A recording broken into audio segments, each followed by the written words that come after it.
الفرق بين الفار المصري والفار الأجنبي والأهلي مستواه سيء.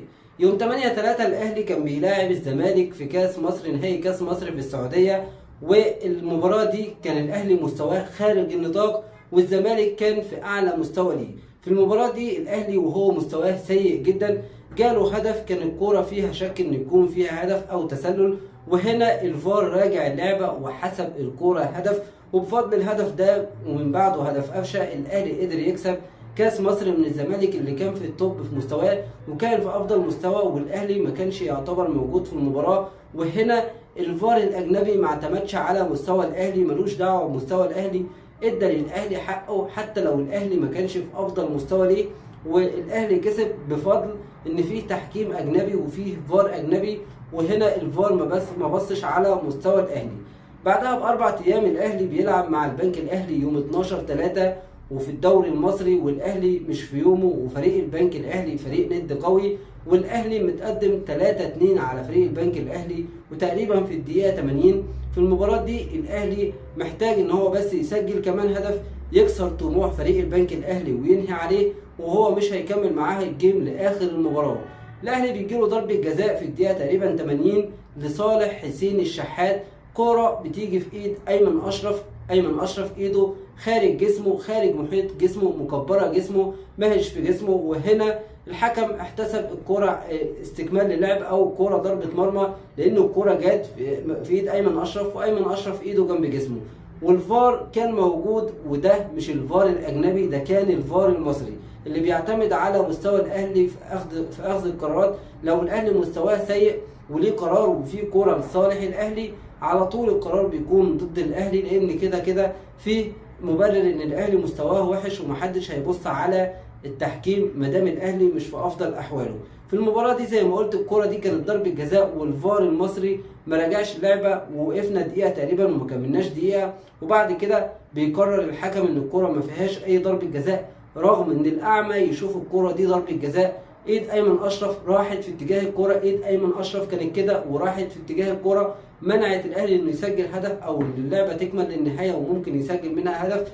اذا في هنا ضربه جزاء واضحه للاهلي، ضربه جزاء واضحه بكل المقاييس للاهلي ما اتحسبتش. وهنا الفار المصري استخدم ان الاهلي مستواه سيء فنيجي على الاهلي ونذبحه. كده كده الجمهور هيزوم على الاداره وهيزوم على المدرب اللي غلط في توظيف اللعيبه وفي التشكيل، وهيزوم على اللعيبه، لكن مش هيتكلم عن التحكيم. لكن انا عايز اقول لك ان دي مقارنه بسيطه بس حصلت اهي في اقرب وقت في 4 ايام. لو ركزت في دوري 2021 ودوري 2022 هتلاقي ده اللي كان بيحصل بالنص.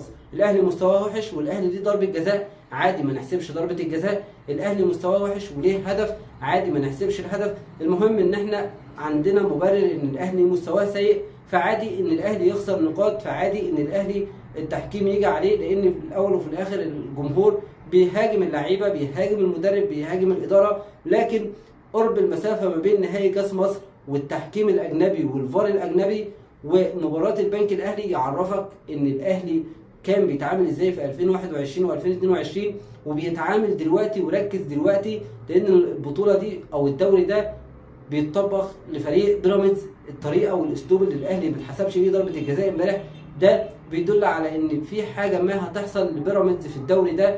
بيراميدز خلاص خرج من افريقيا فلازم ان هم يرضوه ببطوله، فبيراميدز بيتراضى بالدوري ده. وهنرجع بعد نهايه الدوري واحنا بنقول لك الاهلي اتظلم في كام مباراه تحكيميه.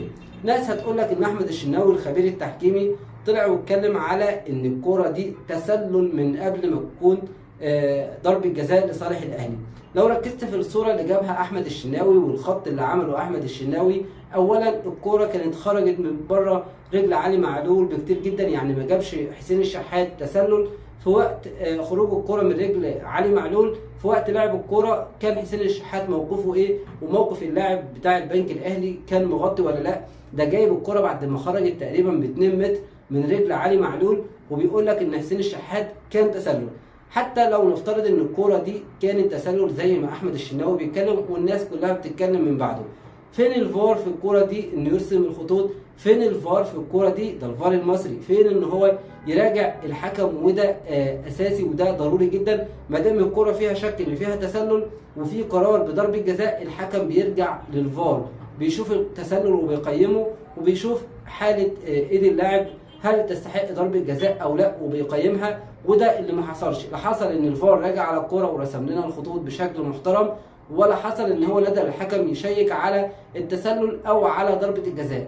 زي ما قلت لك ادي للاهلي حقه، والاهلي في اسوأ مستوى ليك، مالكش دعوه بمستوى الاهلي، ما تحكمش على الاهلي بمستواه، مالكش دعوه انت خالص كاتحاد كوره او كحكام او كفار بمستوى الاهلي. الاهلي سيبوا لينا مستواه سيء، سيبوا لينا مستواه كويس، سيبوا لينا ننتقد المدرب، ننتقد اللعيبه، ننتقد الاداره.